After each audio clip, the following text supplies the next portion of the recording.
As a young man growing up, Sir Howard was the one putting the Morrison name out there, so I was very conscious that as a Morrison, one, I couldn't sing, and then of course the expectation was that I could play tennis. I wasn't too bad at tennis. Playing against Rio was kind of a mixed bag.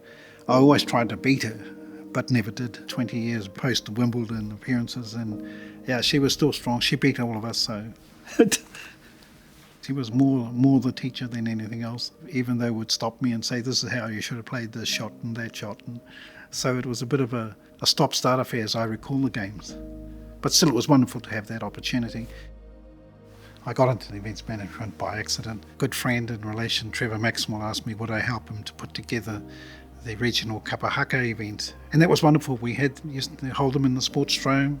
We built stages out of beer crates at that time, so it was very unlike today. We got people and friends and relations who we knew around us, and that's how it began, really. From one event and then being asked to do another event, and we soon learned pretty quickly of not only the challenges, but also the good things that should be kept. Late 1996, Ian Edward approached me and they had this idea of doing a big outdoor concert, and would I help them? All of us actually delivered by the very first Lakeside as volunteers. We had grown a team that was very efficient, and now I have to say that team is still on the ground today. The event had a reputation of really excellence. The bicultural nature of the things that Ian and I could achieve were really well installed. People enjoyed the event, and really Lakeside stuck to its core values of being a free, open concert to our community, showcasing the best of classical, Māori and contemporary music. I recall when Moriora passed away, kaumātua Anarurangi Hewa, and he told me that we want you to take Moriora's place, and we only buried him just the day before. So I was gobsmacked, to say the least, and hugely humbled. From that came the opportunity to see what was expected of me at council.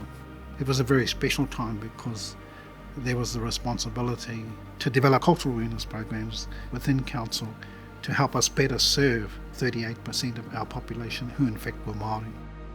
I came home in 1986, and active on the Pai at that time was cousin Ben Morrison and Wihapi Winiata, and there were others too, but they were the two who nurtured me.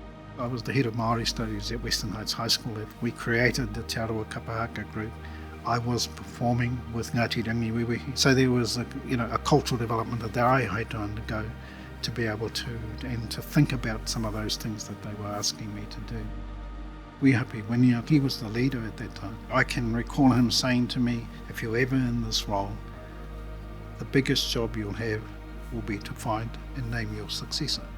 They will make themselves known to you, not announce themselves to you. And that's probably the most profound bit of advice that I've ever had. We lost Hapi Winiata. That was a very sad occasion, and Piopa asked me to become more active. Piopa was really special. When Piopa died, I had to tell the council, look, the landscape for me is now quite different.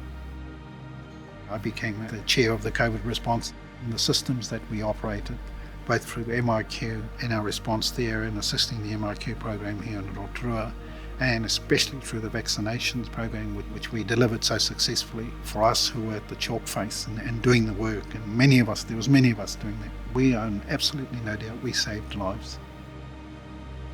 Kath and I think it was a wonderful privilege for us to raise our 3 daughters. Having now 6 grandchildren is just something else altogether. Some of the health reform things that I'm doing at the moment, my time in those forums will come to an end. I'll have more time for the mokos, which will be great. My community engagement, in my view, has grown in communities becoming bicultural and having a greater cultural awareness about being Māori and about helping to support Māori wherever they happen to be.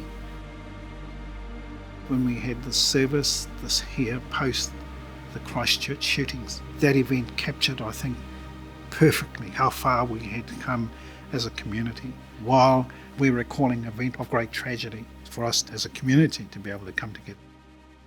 The imagery of a candle here in Tama was one of the great shots that I think we'll remember for a long time.